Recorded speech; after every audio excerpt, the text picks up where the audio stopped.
Hey, what's up YouTube? It's Alex here from Hannemann Ironworks, and today I got a little bit of a different video for you. Now, I was challenged or told to share my story by Matthew over at Aimless Adventurer. If you haven't already checked him out, I'm not sure what you're doing, go check him out. Link to him is at the top right. Click on the little eye icon, it should pop up for you. Go subscribe to him if you haven't already. I'd also like to shout out Luke Graham. He's got a little channel, I think he's down in Australia. He shouted me out, and I'd like to return the favor, so go check out his channel. Young Blacksmith, he's making belt buckles, and he just made like one of those floating table things with strings. It's really cool. Go check him out as well. Matthew does awesome stuff, Luke does awesome stuff, and I was challenged by Matthew. So, this is what this video is. But before I jump into my story, I'd like to share a little bit of mail that I got. Now, this is from Evan over at OddWood Forge, and pardon the interruption, I gotta grab the knife. Now, I keep this hanging up on the hook. This is from Kenny over at Metal Man. Go check him out as well. Link to him will be in the top right. Go subscribe to him. 3 great makers, awesome guys, and love for you guys to go check him out. But anyway, here's the knife, and here's the envelope from Evan. Now, he said he was going to send me some stickers, so this is more than likely stickers.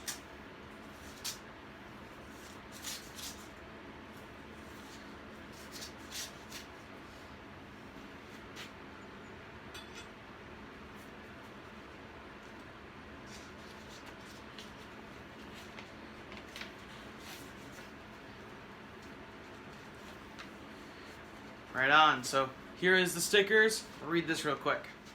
Thank you, Evan, and no worries about them being a little bit later.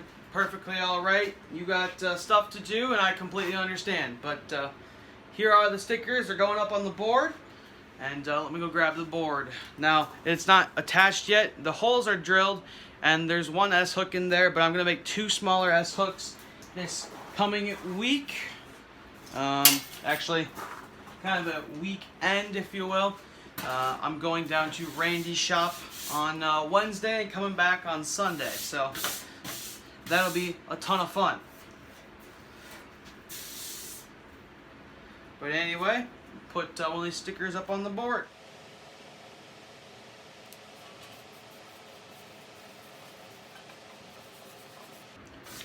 Alright, she's on there.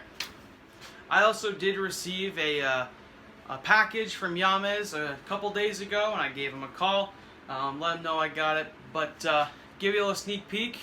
Here it is. Now there isn't. The video on this will be coming next Sunday.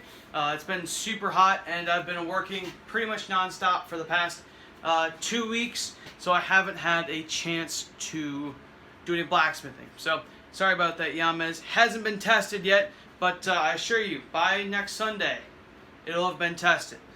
Also, next Sunday I'll be on my way back from Randy's. Now, the time you're seeing this in the morning, or next morning, I'll be asleep at Randy's.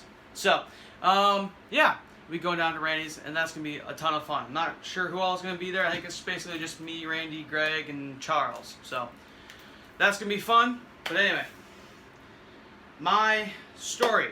Now, this is from Matthew over at Aimless Adventurer again. He gave me the challenge to share my story. Now, my story kind of all started as me being a gamer, if you will. To the limited extent, I was a gamer. I played a lot of Skyrim, and I saw blacksmithing there, and I always thought it was really neat, but as soon as I saw it on YouTube and realized it was an actual thing, that's what got me started thinking about actually wanting to do it. Now, this was probably about 3 years ago when I saw kind of blacksmithing for the first time, like for real. Now, the first video I watched was Alex Steele. He was casting some metals, which was neat, but then on the recommended ones, I found Purgatory Ironworks right below his casting one that did blacksmithing, and I happened to click on it and jumped down the rabbit hole, quickly found Blackbird Forge, Roy Christ Iron Ironworks. I found Yamez over Island Metal Forge, Charming Hollow Forge, B&B Forge, Drason's Forge, North Country Forge. I found the community, man. You know, everyone up here for sure, and well, some of these guys are a little bit newer to YouTube, but anyway, I found the online blacksmithing community, and that was about 3 years ago. I wanted to attend Quad State as one of the original members, but I'd only been doing it for a month at that time. I started in August, and it was during September, and there was no way in hell that I was going to be going to Ohio as a 15-year-old. So my parents wouldn't let that happen. So when I turned 17, I traveled down to Ohio with the rest of the guys during Quad State, and was at John Coffey's house. I made this hammer, right?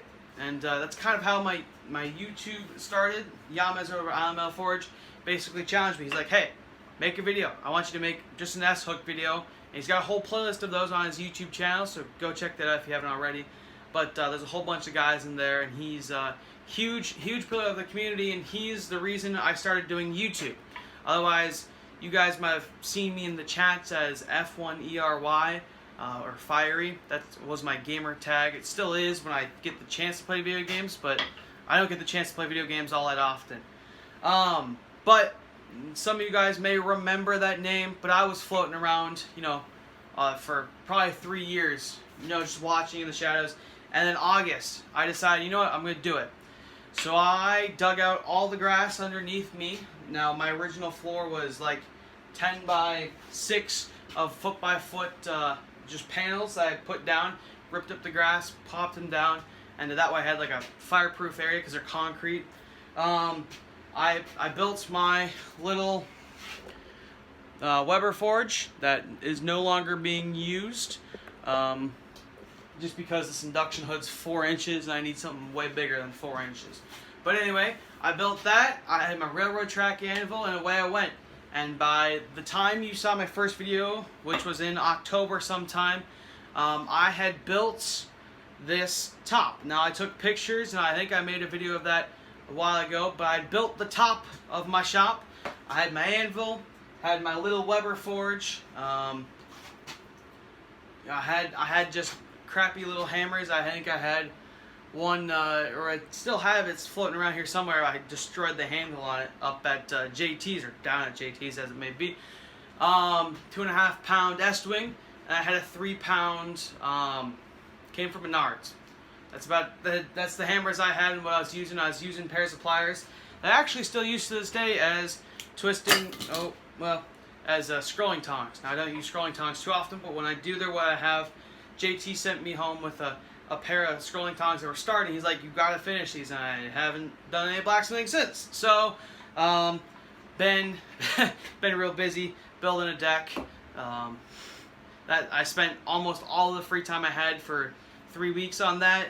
I spent all my free time recently doing landscaping work for my neighbors. Haven't had a time to do any blacksmithing recently, which is a shame. But again, this week I'll be doing a ton. But anyway, yeah, started just under here, and when the winter came, I'd put this back wall on, put the side wall on. I was foraging out in the winter. You guys may remember a few of those videos where I'm out in the snow. And that was not a lot of fun, to be honest with you. But thankfully, actually not this summer, the summer prior to this one, I had fully enclosed my shop and was able to forge in here during the winter. I ran some electrical, put a light in here. I ran an extension cord all the way over to a box that splits, and I plug it into the wall over there. It's got like a PVC tube that goes like above ground to the electrical outlet with a cap, and that seems to work just fine. But since then, I upgraded my anvil, kind of all my anvils. Currently, I have my 112 pound Peterite, 92 pound Kolsva, and a 70-ish pound Vulcan. It's been unmarked, but it's definitely a Vulcan. Taking all these up to Randy's to get some repair done on them, and that'll be nice. That way I can get my Peterite back to nice condition, because it's been a little destroyed since I got it. Yeah, I guess I just all kind of started and has evolved into this mayhem, and I've done some flipping of tools and buying some, selling them back, and making a little bit of profit on that. And so that's kind of how I made my money. I've only ever taken 2 commissions. I've only ever been asked to make 2 commissions. I think I'm going to be asked to make like a bigger commission. It's been started to talk about with one of my friend's mothers, they're looking at getting like a decorative piece. So that's gonna be cool. I think that'll be like my third commission ever. I don't have a whole lot of commission-y stuff, but if you ask me to make it, if I can make it, I will. If I can't, I'll pass you on to someone that knows how to. But anyway, yeah, I think that's kind of sort of my story. I'm rambling at this point. So everything I could think of has kind of gone away. You guys know how that is.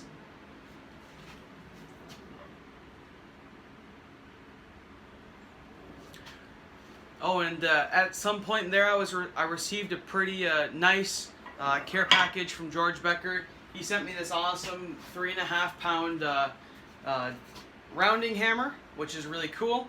As you can see, it's seen some use. The handle used to be like bright white, but yeah, this is a nice hammer. All my hammers are dusty because almost all the work I've done out here is welding. At this point, it's just too hot to run a forge in the summer. At least for me, I'm a pretty big guy, 260 some odd pounds, and man, running this thing for even 5 minutes, I'm sweating my balls off. And I have this fan right here, and this is going. It's going on 1 right now, so I'm sweating right now. Otherwise, I have it all the way jacked up to 3, and I get that nice breeze going through here. But anyway, I think that's kind of more or less my story. Started off, found YouTube, found blacksmithing on YouTube. Decided I wanted to give it a go. Yamez over at Island Metal Forge, made me kind of start a YouTube channel, and ever since then, away I've been going, making channel videos, making stuff, making a little bit of commissions and whatnot. But yeah. So again, if you haven't already, go check out Matthew. Thanks for the challenge. I guess I have to challenge 2 more people to hear their story, and I'd like to get JT on this. You know, I've heard some of his stories, but I'd like to get the full picture from you, because you're an interesting dude, and you've been doing, what is it, SCA, Society of Creative Anachronism, for over 10 years now. I'd love to hear some of those stories. And let's go with the younger smith. Let's go with Gideon over at Back 40 Forge. Now, he's been doing it recently. If you haven't checked him out, go check him out. He's been doing, some knife making and whatnot. So, I'd like to hear the story from you guys and pass on this video. And again, challenge 2 more guys when you guys share your story. So, yeah, thank you, Matthew, for the challenge. JT and Gideon, I'd love to hear your story. Thanks for watching. Take care. Peace out.